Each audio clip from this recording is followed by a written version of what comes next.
Welcome back. Let's get right to a viewer question. Cameron wrote, can you do a more in-depth follow-up regarding the federal rental assistance money Oregon will not be receiving because they have not dispersed enough of what the state has already received? And then she added, this should be criminal due to the impact on tenants, homelessness, and landlords.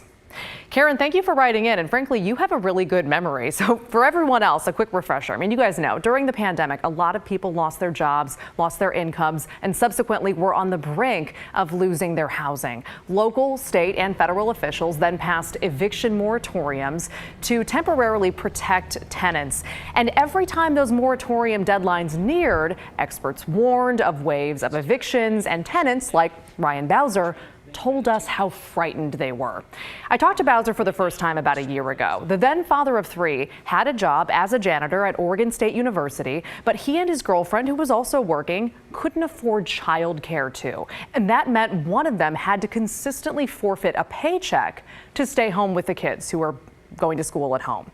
They were struggling. And on top of all of that, Bowser had just learned his girlfriend was pregnant with baby number 4.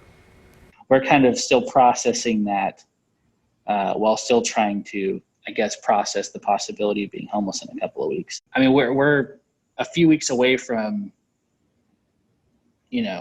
probably one of the worst realities of our lifetime.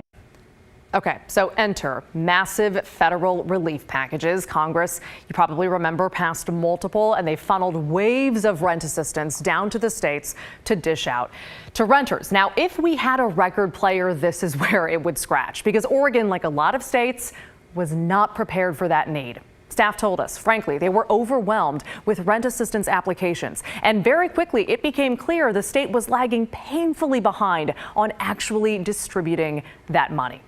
Back in August, to that point, we reported another deadline was looming, this time from the U.S. Department of Treasury, which required states dole out 65% of their federal rent assistance funding by September 30th, this past September 30th.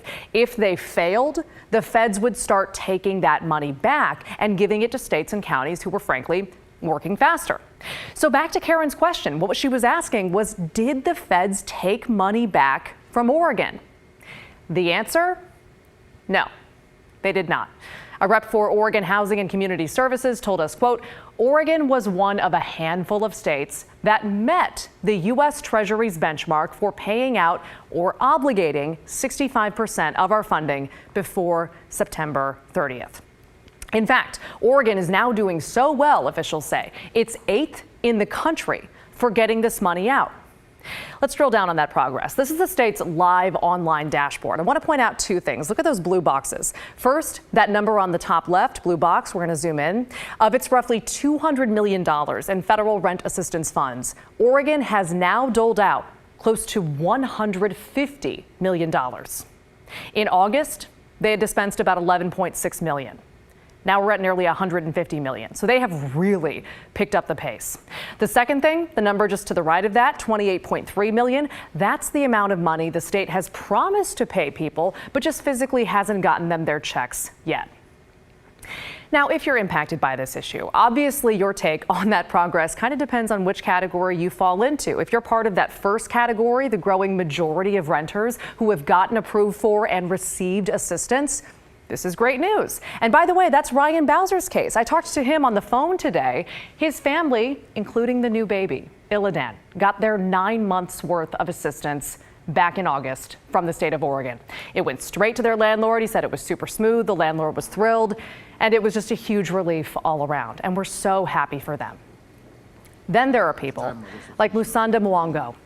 Our Art Edwards spoke to him over the weekend. Mwango, a father of 3 himself, worked in a church and then obviously lost that job when the pandemic closed churches. The state approved his application for rent assistance back in June, but here's his update. You haven't seen a dime? I haven't seen a dime, no. My landlord has not received anything. I have a good relationship with my landlord, but at the same time, how much can anybody take it? This is still something that has a mortgage on it.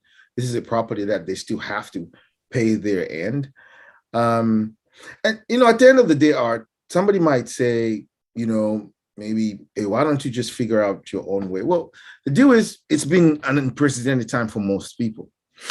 And landlords have, a lot of landlords I know, at least mine, has been gracious enough to work with me. But at the same time, the uncertainty of it is still there. You're still unsure about whether or not will I spend next Christmas in the same place I'm at. You still have that feeling of like, okay, the winter is coming up. Will I be able to keep my kids in the same school, in the same home? Yeah, those are difficult questions. So we're going to wrap this up with one more look at that live dashboard, zooming into this number, 50,945. That is the total number of applications filed to the state. And about half of those have been processed, approved, and paid out. But officials say new ones keep coming in. They are still getting flooded with applications. That number just jumped exponentially, they say. So much so, they're going to be pausing this process for 6 weeks so they can catch up. That pause starts Wednesday, December 1st, this Wednesday. So if you've fallen behind on rent and you have not applied for assistance, they say do that now. The web address, obviously in the Chiron right now at the bottom of your screen, OregonRentalAssistance.org. OregonRentalAssistance.org. We will stay on this story throughout the week, and we'll also, by the way, check in on how the state of Washington is doing as well.